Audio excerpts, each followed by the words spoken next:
자, 여호와께서 너희를 위하여 싸우시리니. 자, 이렇게 말씀을 하셨는데 이 말씀을 듣고 가만히 있을 수 있는 사람이 몇이나 될까요? 여러분은 실제 이런 상황이 왔다면 이 말씀 하나만으로 가만히 있을 수 있는 그런 영적 상태를 여러분이 지키실 수 있겠습니까? 쉽지는 않겠죠. 자, 사람들이 되게 나의 힘든 상황, 내 어려운 사정, 이런 부분들을 나의 참 안 좋은 입장들을 좀 다른 사람에게 알리고 싶죠.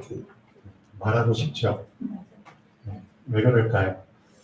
어쨌든 내 사정을 알아주면은 그것만으로도 내 짐을 조금이라도 덜 수 있거든요. 왜냐면 누군가 내 사정을 알아줬기 때문에 그것만으로도 내 짐이 덜어지는 느낌이 들죠. 그래서 그런 부분을 무시하지 못합니다. 근데 중요한 거는 이 수준에서 멈춰버리면 안 된다는 거죠. 여러분은 아실 겁니다. 결국 사람이 나의 힘든 사정을 알아주고 내 입장을 알아줘도 그걸로 내 사정이, 내 입장이, 내 형편이 해결되는 게 아니거든요. 그렇죠? 알아줬다는 것만으로도 도움은 됩니다. 위로는 되지만 그걸로 진짜 내 환경이, 내 상황이 해결되지는 않죠. 맞죠? 그렇다면은 이 수준에서 멈추면 안 되고 우리는 조금 더 나아가서 근본적인 해결을, 그렇죠? 근본적인 내 상황을 해결할 수 있는 진짜 방법을 붙잡으셔야겠죠. 맞죠? 그러니까 임시 방편으로 만족하셔서는 안 되고요. 근본적인 절대적인 해결책을 붙잡으셔야 됩니다. 그렇죠? 왜? 하나님은 그걸 원하고 계시거든요. 그렇죠? 하나님은 그걸 원하고 계세요. 그러니까 뭘 아셔야 되냐면 사람 수준에서, 그렇죠? 사람 수준에서 얻는 그 임시적인 해결책에 만족하지 말고, 그렇죠? 사람 수준에서 해결받지 말고 하나님 수준에서 해결받으십시오. 맞죠? 사람 수준에 만족하지 말고 하나님 수준에서 만족하는 삶을, 그렇죠? 붙잡으십시오. 그거겠죠? 네. 자, 창세기 잠깐 보시죠. 이사야서. 자, 힘든 상황 속에 있는 분들이 꼭 좀 붙잡고 내 것으로 만드셔야 될 말씀이 있어요. 이사야서 40장. 하나님은 뭐라고 말씀하시는지를 붙잡으시면 좋겠습니다. 자, 하나님이 아무리 말씀하셔도 이 말씀을 붙잡지 못하는 것을 어린아이 수준이라고 얘기합니다. 어린아이들은 부모의 말을 계속 들어도 부모의 말 안 붙잡거든요. 그렇죠? 결국은 자기만 하거든요. 그렇죠? 자꾸만 떼쓰잖아요. 왜? 부모의 말 안 듣거든요. 아무리 들어도, 그렇죠? 결국은 중요한 순간에 자기 말이 나와요. 그게 어린아이 수준이죠. 장성한 자는 중요한 순간에, 그렇죠? 하나님의 말씀을 듣지 않습니다. 그래서 어린아이의 말은 수시로 바뀌어요. 아마 아실 겁니다.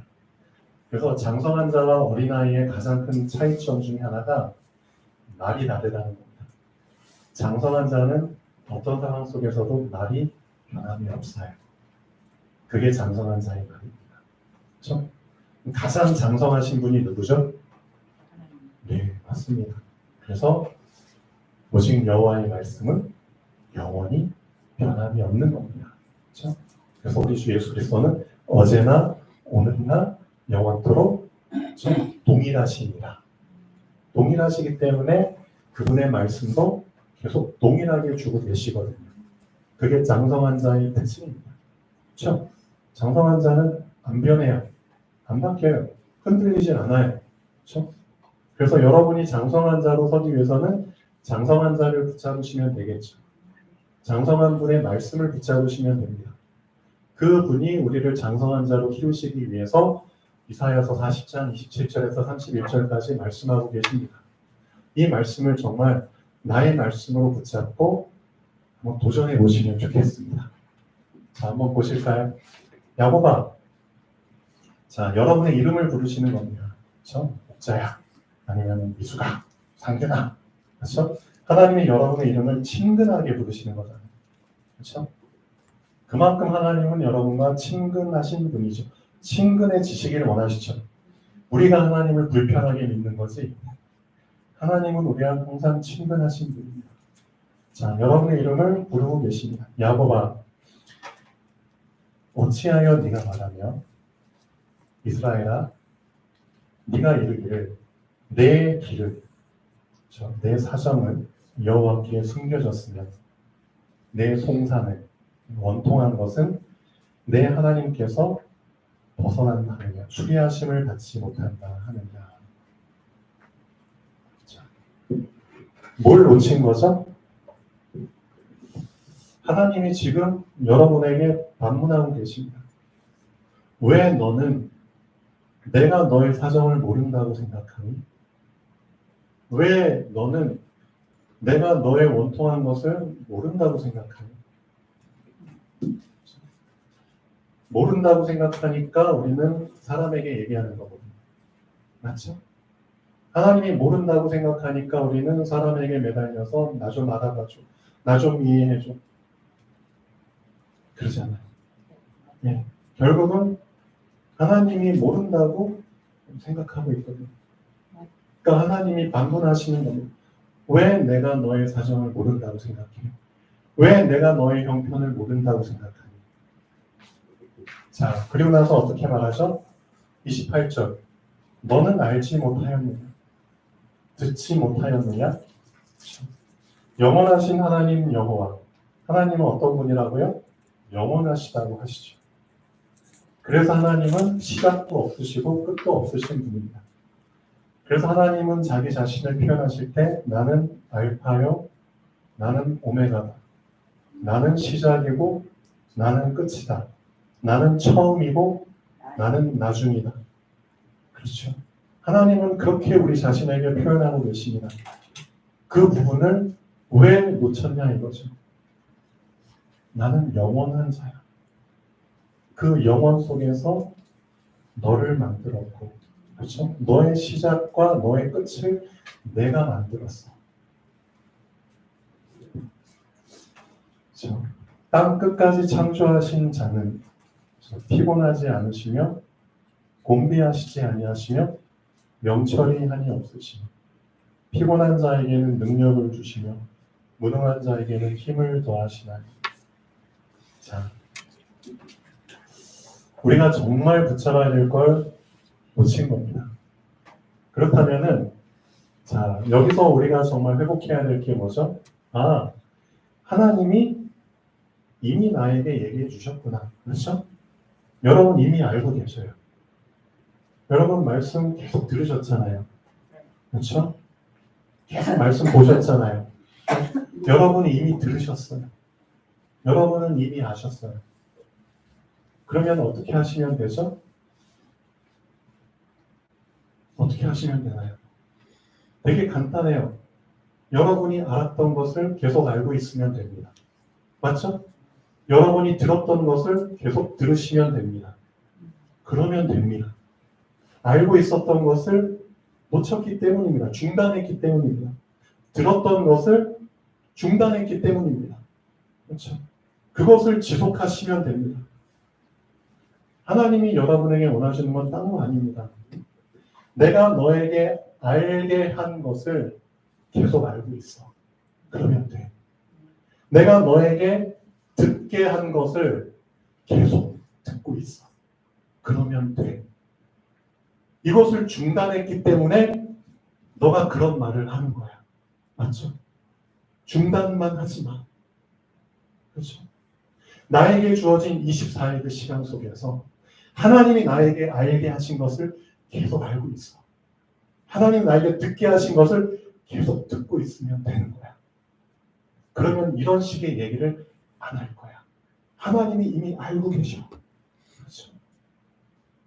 하나님이 이미 너를 향한 모든 응답의 스케줄을 이미 짜셨어. 그렇죠? 그래서 오직 여호와를 뭐하는 자는 앙망하는 자는 새 힘을 얻으리니. 그래서 여러분이 여기서 붙잡아야 될 게 그러면 어떻게 앙망하라는 뜻이죠? 앙망할 수 있는 방법이 뭐죠? 그걸 사람들이 질문하거든요. 그게 이거예요. 너에게 알게 한 것을 계속 알고 있어.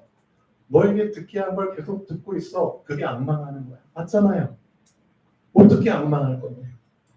하나님이 나에게 이미 알게 하신 것을 놓치지만 않으면 돼. 하나님이 너에게 듣게 하신 것을 놓치지만 않으면 돼. 그게 앙망하는 거야. 어떻게 생각하세요? 맞잖아요.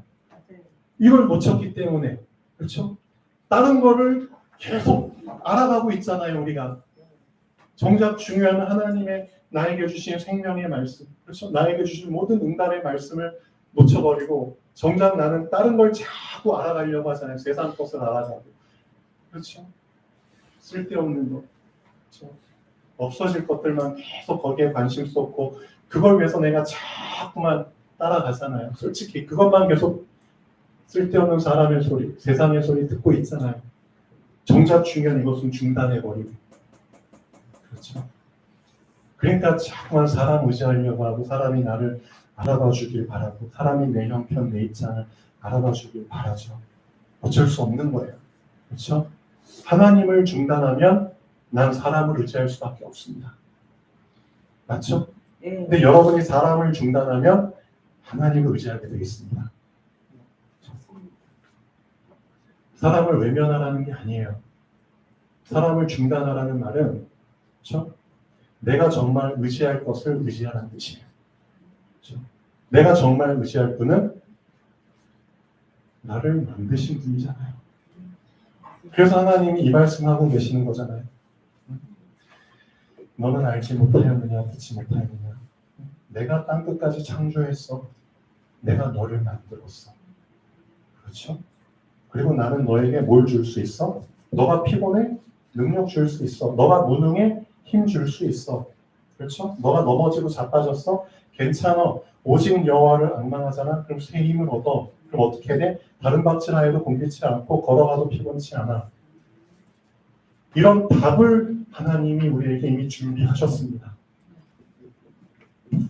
이제는 어린아이 수준에서 벗어나서 장성한 자로 한번 살아보시면 어떨까요?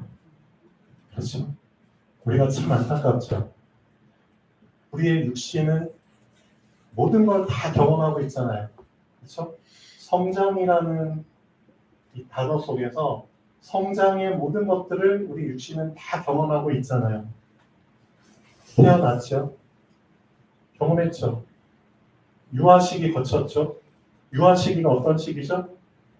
내 의지와 상관없이 그냥 먹이면 먹여주는 대로, 입히면 입혀주는 대로. 그렇죠? 그런 시기 다 거치셨죠? 유아 시기 거치면서 어린아이 시기, 땡깡도 부리고 짜증도 부리고, 그렇죠? 그런 시기 그냥 뒹굴면서 막 그런 시기도 거치고, 청소년 시기 거치고, 어른 장년의 시기, 그다음에 지금 여러분은 어떤 시기 거치죠? 늙어가는 시기, 늙어서 노화되는 시기, 그렇죠? 내 마음대로 몸이 안 움직이죠. 팔 따로, 다리 따로 그런 시기 거치다가 이제 내 의지와 상관없이 죽는 시기까지 이제 경험하게 되잖아요. 그러니까 육신의 모든 성장의 시기는 하나도 빠짐없이 다 거치면서 왜 영적인 성장은 멈춰있냐 이거죠. 어떻게 생각하세요? 육신의 성장은 다 거쳐가면서 실제로 영적인 성장은 왜 멈춰있냐 이거죠. 여러분 영적으로 태어나셨죠? 정말 영적으로 새 생명 얻으셔서 태어난 거 맞습니까? 그렇죠? 그럼 영적으로 유아시기 거치고 있나요? 아니면 거치셨나요? 여러분 지금 영적으로 어떤 시기에 있고 어떤 시기에서 멈춰있고 어떤 시기에 걸려 있습니까? 잘 생각해 보십시오. 예수님이 진짜 정말 우리의 영적인 성장을 위해서 오신 거거든요. 맞잖아요. 요한복음 10장인가요? 내가 온 것은 양으로 생명을 얻게 하고 더 풍성히 얻게 하기 위해서 왔다. 그러니까 더 풍성히 얻게 한다는 게 성장을 의미하잖아요. 맞죠? 그러니까 실제로 예수님은 우리의 영적인 성장에 가장 관심이 있으신 분입니다. 이 성장을 위해서 오신 겁니다. 맞죠?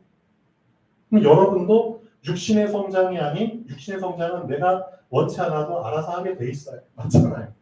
원치 않아도 늙어가게 돼 있고요. 노화되게 돼 있고요. 원치 않아도 죽게 돼 있어요.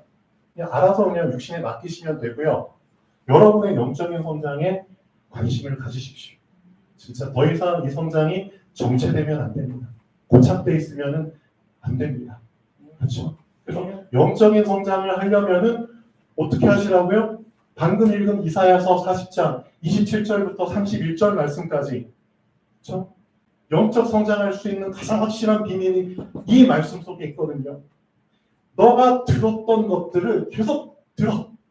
너가 알았던 것들을 계속 알고 있어. 그게 너의 영적 성장의 핵심이야. 맞죠? 이걸 놓쳤기 때문에 너가 영적으로 멈춰버린 거야. 맞죠? 영적으로 멈춰버리기 때문에 육신적으로 자꾸 의지하려고 하잖아. 맞죠? 하나님이 해결해 주시면 간단히 해결될 것들을 왜 사람에게 의지하고 사람에게 기대고. 그렇죠. 그러니까 다시 거꾸로 돌아가는 거잖아요. 하나님께서는 이런 부분을 원치 않습니다.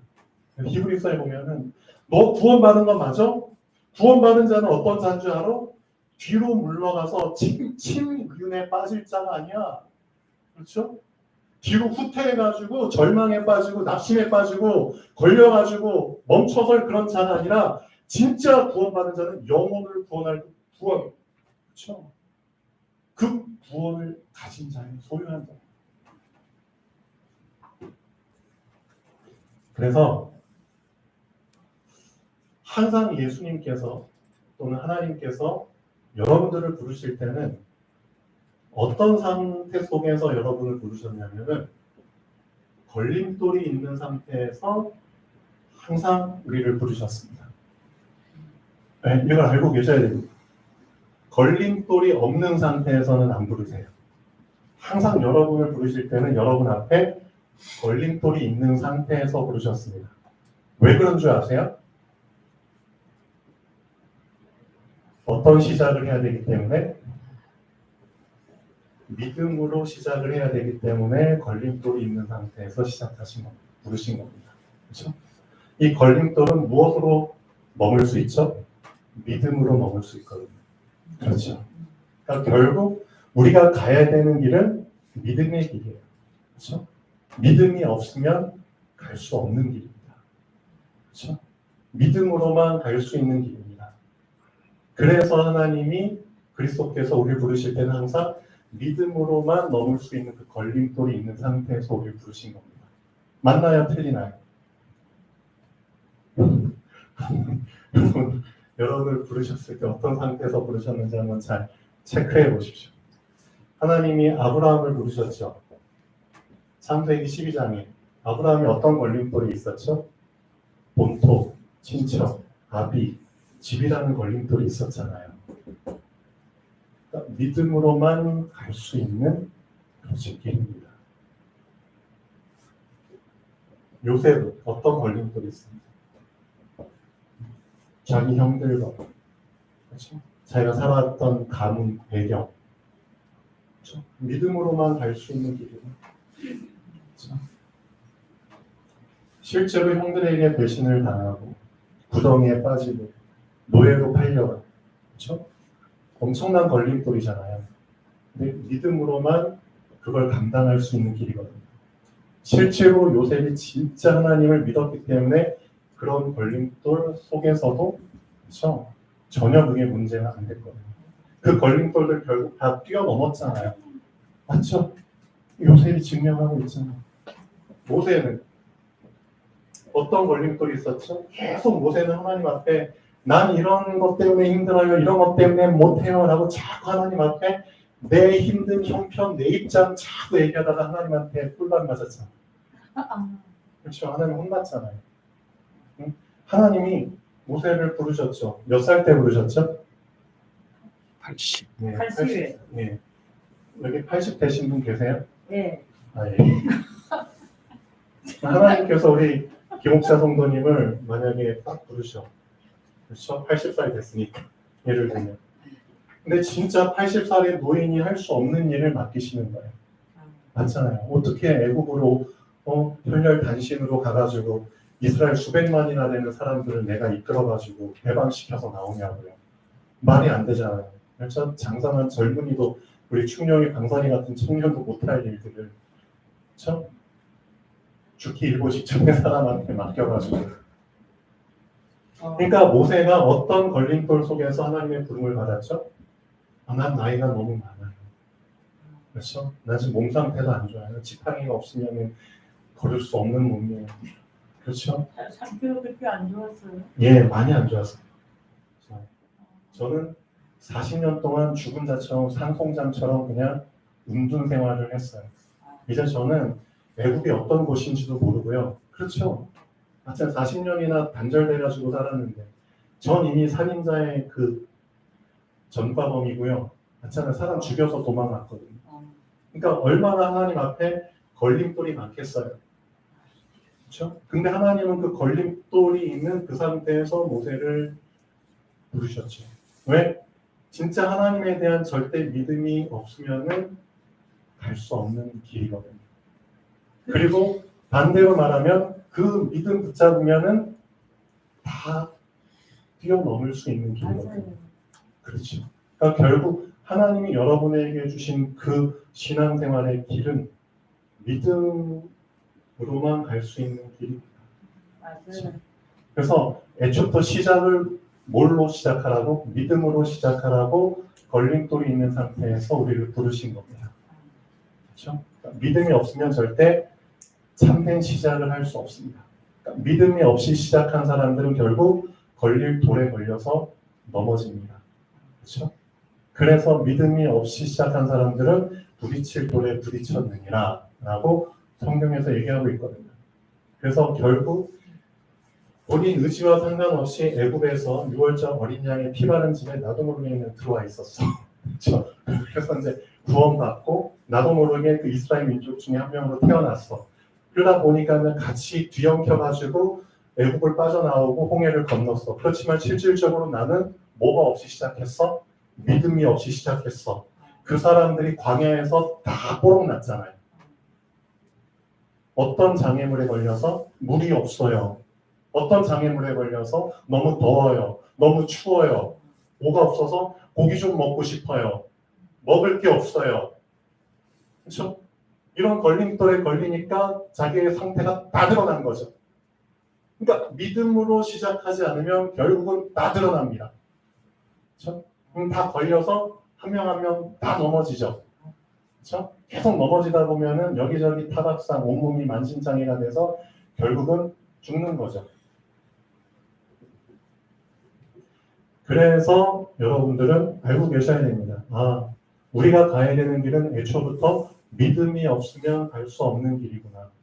하나님은 우리에게 믿음 붙잡고 가라고 믿음, 그렇죠? 으로 시작하시는구나. 그렇다면 여러분들은 어떻게 하셔야 된다고요? 계속 믿음 고백하셔야죠. 그렇죠? 언제? 힘들 때. 언제? 어려울 때. 사람 의지하지 마시고. 그렇죠? 사람이 날 안 알아준다고 삐지지 마시고. 그렇죠? 원망하지 마시고. 화내지 마시고. 미워하지 마시고. 뭐 붙잡으시라고요? 하나님이, 그렇죠. 나에게 이미 말씀하지 않으셨나? 나에게 이미 알게 하지 않았나?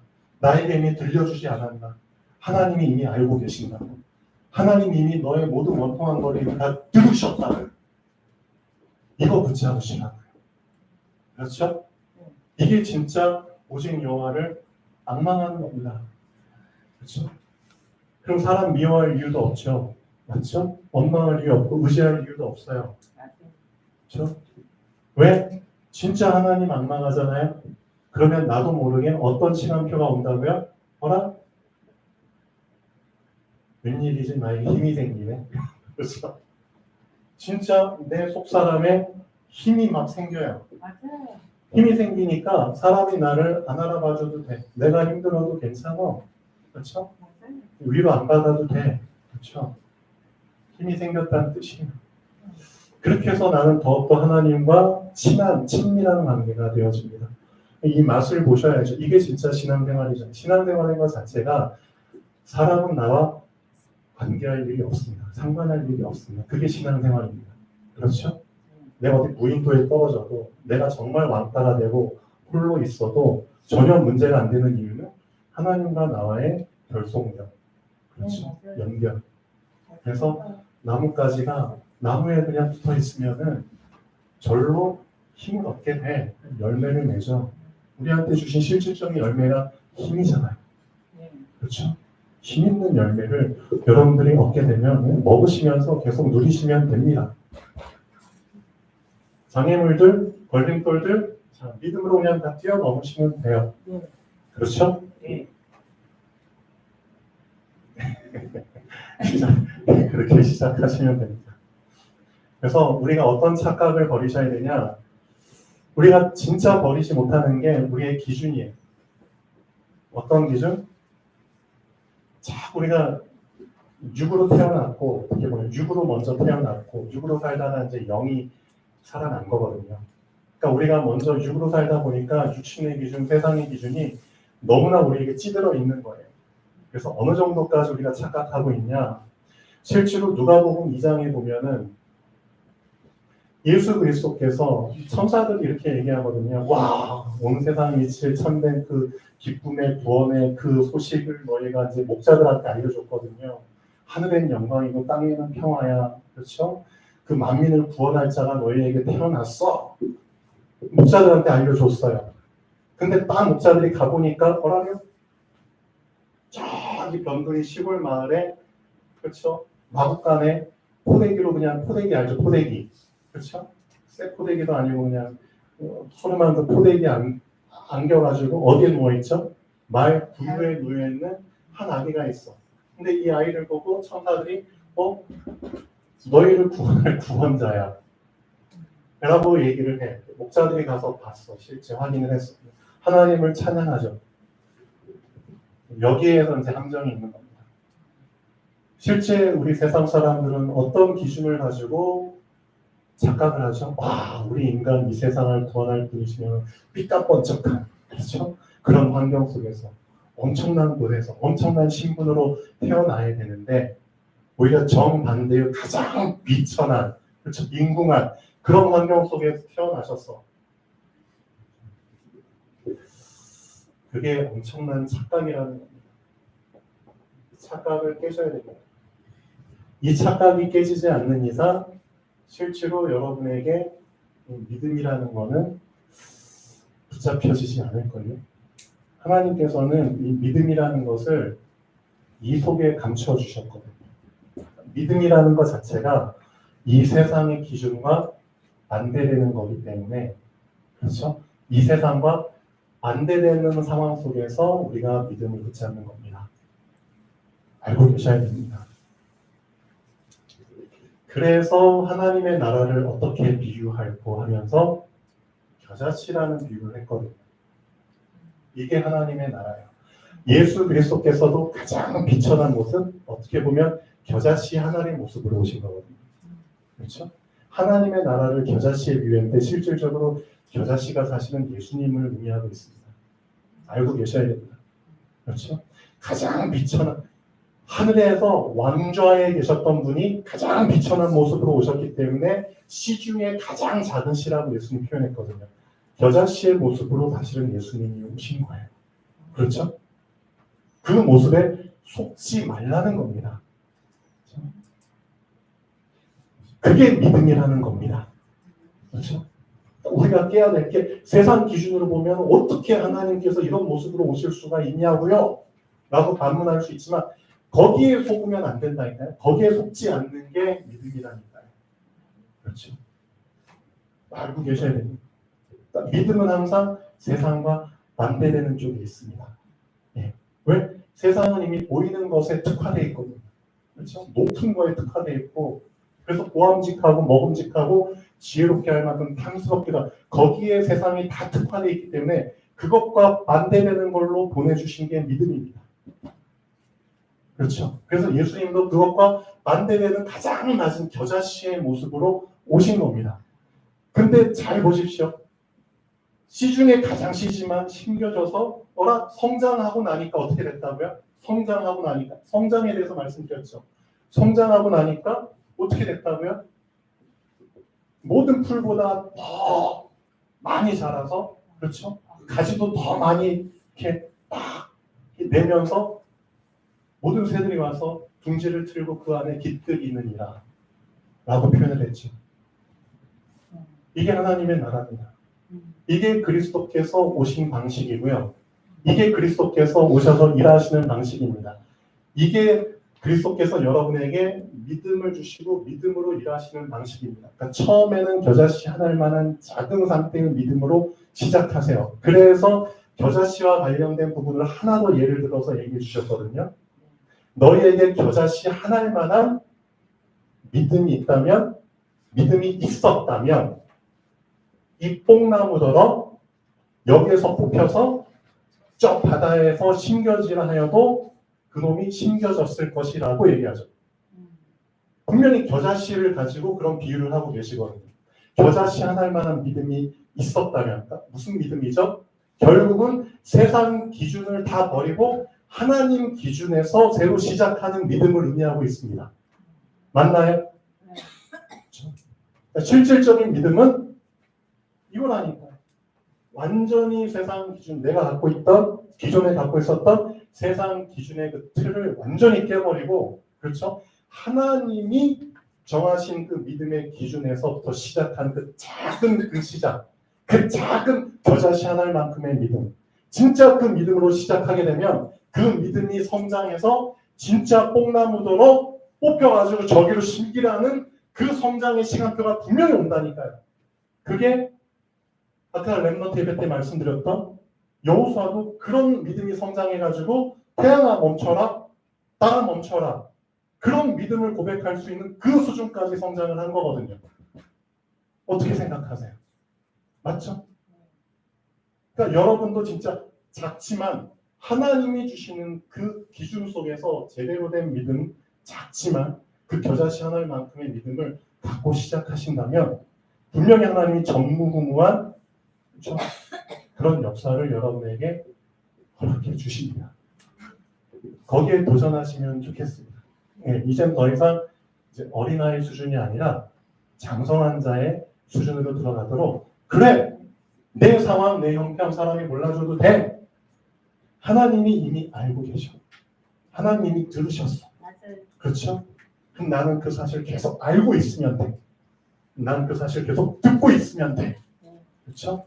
그게 오직이야. 알았어. 아, 예.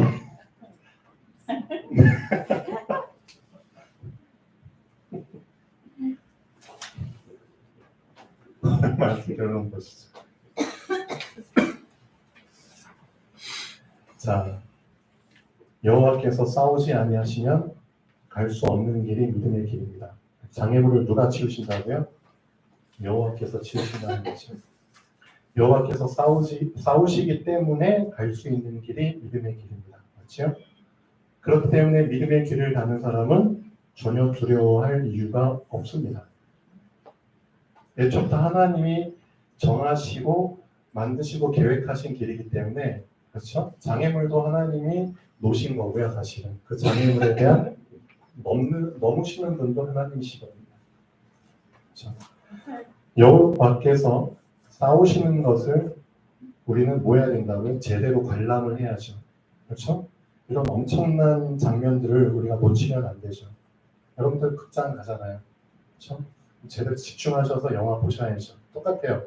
여호와께서 싸우시는 것을 제대로 관람해야 하기 때문에 가만히 있어야 하는 겁니다. 그렇죠? 계속 움직이면서 보면은 많은 걸 놓치죠. 죽음 앞에서, 두려움 앞에서 나오는 나의 말과 행동이 지금까지 숨겨졌던 진정한 나의 모습입니다. 그렇죠? 이스라엘 백성의 영적 상태가 다 뽀록이 나죠. 지금까지 잠복해있던 진정한 나의 영적 상태입니다. 하나님은 나의 진정한 영적 상태, 나의 모습을 확인하셔야 되잖아요. 그래서 장애물을 허락하시는 겁니다. 실제로 장애물 앞에 왔을 때 나는 어떤 고백을 하게 되지?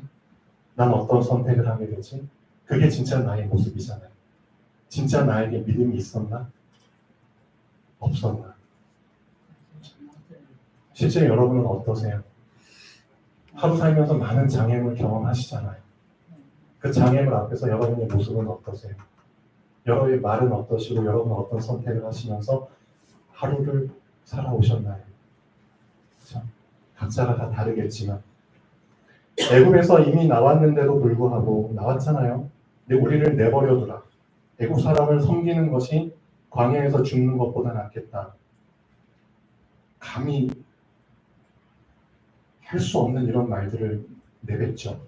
근데 그런 말을 할 수 있는 이유는 뭐죠? 구원의 가치를 놓치고 구원을 받았기 때문입니다. 정말 은혜의 가치를 놓치고 은혜를 받았기 때문입니다. 그렇죠? 알맹이를 놓치고 껍데기만 붙잡았기 때문입니다. 그게 지금 우리 사람들의 가장 큰 문제 중에 하나입니다. 그래서 여러분 자신에게 질문해 보십시오. 내가 진짜 나의 속사람을 놓치고 겉사람만 붙잡고 살아가고 있지는 않는지. 그렇죠? 더 늦기 전에 나의 모습을 제대로 점검하시면 좋겠습니다. 하나님이 지금도 앞으로도 우리를 위하여 싸우십니다. 근데 사실 이미 이기셨습니다. 이기신 싸움을 싸우고 계시는 겁니다. 담대하라 내가 세상을 이기었노라. 이 말씀이 여러분에게 이미 알려졌고요. 이 말씀이 이미 여러분에게 들려졌습니다. 그러면 이 말씀을 여러분 어떻게 하셔야 된다고요? 계속 듣고 계셔야 되고요. 계속 알고 계셔야 됩니다. 그래서 24시간 계속 고백하십시오. 담대하라 내가 세상을 이기었노라. 계속 고백하십시오. 그렇죠? 기도하겠습니다. 창조주 하나님 정말 감사드립니다. 이미 우리에게 주신 말씀 이제는 놓치지 않게 하시고 항상 듣게 하시고 항상 보게 하시고 항상 묵상하게 하여 주시옵소서. 우리의 입이 쉬지 않고 항상 이 말씀을 고백하기를 원합니다. 하나님과 더욱더 친밀한 자 되게 하여 주시옵소서. 주 예수께서 이름으로 기도합니다. 아멘.